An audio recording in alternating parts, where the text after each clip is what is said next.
So today on the Auto Insider, we're reviewing the all-new redesigned 2021 Kia Sorento X Line.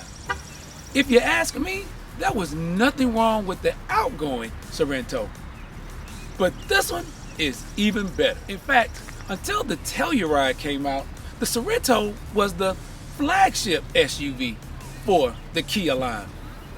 It had 3 rows of seat, plenty of power, and a good-looking vehicle.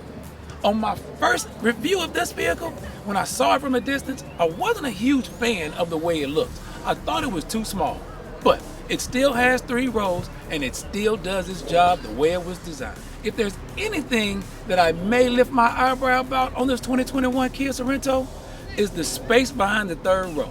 Now, the 3rd row is there, but if you need to take luggage, you're gonna have to leave somebody home. Let's go inside and let's take a look. Well, it still has all the modern conveniences. Hold this button down, audible alert, and we're in. But as you can see, we're here for a soccer game. There's one chair here. Not much room for anything else behind this 3rd row. Quick pull, and we're ready for a family vacation. There's even a bit of underfloor storage here. Jack, and a hiding spot. But if you are driving around town and you have someone in the 3rd row, there are USB chargers here for them in the 3rd row, as well as cup holders and a place to put their belongings. And for the inevitable need to take those larger items, both 2nd row seats fold flat for extra cargo space. Well, now that we've taken care of the cargo question about SUVs, let's see what the 2nd row room is like. 2nd row is adjustable. You can recline it and move it forward and back. 3rd row passengers are certainly going to need that extra space in that 3rd row. For an adult, it's not the most comfortable space to be. However, it's not bad. Couple of couples going out for dinner, you won't be sad that you're in the 3rd row. And it's not hard to get out of either. 2nd row moves right out of the way.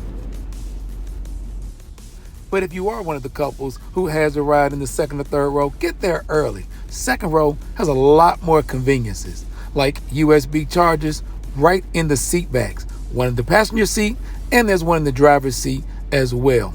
And there's an additional USB charger right here in the center, so no one should ever fuss about charging their smartphones. But as you can imagine, the best seat in the house is behind the wheel. And your front seat passenger won't be disappointed either. The dashboard is set up much like all the other Kias that we tested. However, this layout is completely different from the outgoing Sorento or even the top of the line Telluride. You do have convenient cubbies here, nice spaces to put your belongings, and any family knows that storage is of the utmost importance when you're driving and owning an SUV. But that's not all owners expect these days from their midsize SUVs. They expect luxury. They expect nice, soft touch points and all of their technology and conveniences to be at their fingertips, like wireless charging, plus 3 additional USB charging stations right here in the front seat. You have your touchscreen infotainment system. Push of a button and you can get through anything. This button here takes us to this thing called Cabin Talk. I love it. It amplifies the driver's voice for those 2nd and 3rd row passengers. They can't say they didn't hear you.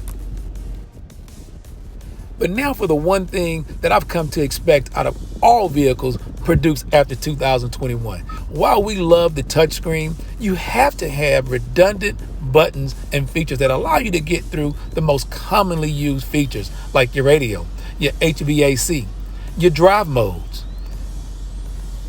With all the new modern technology and conveniences introduced by automakers to make driving safer, you have to have features that keeps the driver's eyes on the road. And speaking of on the road, whenever you give a turn signal, either your speedometer or tachometer turns into a monitor for your 360 cameras to let you know what's on either side of the road.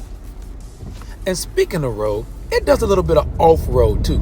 And while we wouldn't classify this as an off-road vehicle, it does have all-wheel drive with a center locking differential, so it makes getting through the gravel and dirt a little less nerve-wracking. No white knuckle moments here for you in this 2021 X Line. And again, While we're not trying to put this Sorento X-Line off as some off-road vehicle, we had to take an extra shot here of it in the gravel because it does look good here in this environment. Not to mention, it worked pretty good here as well. Also, we wanted to point out the huge differences in this Sorento and the outgoing Sorento. If you'll notice, there's not one piece of sheet metal. There's not even any hint of the outgoing Sorento. Front end, though, it's very Kia-esque with the Tiger grille, and I really like those daytime running light and LED turn signals here on the front. And while this Sorento is completely redesigned, there are some things reminiscent of the outgoing Sorento, as well as the whole Kia lineup, like the Kia DriveWise with the forward collision avoidance, forward collision assist, blind spot collision avoidance, rear cross traffic alert, smart cruise control, lane keep assist, highway driving assist. And then you have that exclusive list of features only here on the X-Line, like these roof rails, the 20-inch matte finished alloy wheels, the matte trim accents on the interior, the leather seats with heated and ventilated front seats, the Bose premium sound system, surround view monitor, heated steering wheel. The list goes on and on, all the way down to the aluminum sport pedals for your sporty accent. Well, that wraps up our review of the 2021 Kia Sorento. Just when I thought Kia couldn't make the Sorento any better, they've upped the game once again. So, for more of the Auto Insider, follow us on Facebook, Instagram, and YouTube. And if you want to know what's new, what's hot, and what's not, we'll let you know. As far as this X-Line goes, the Sorento, it's pretty hot.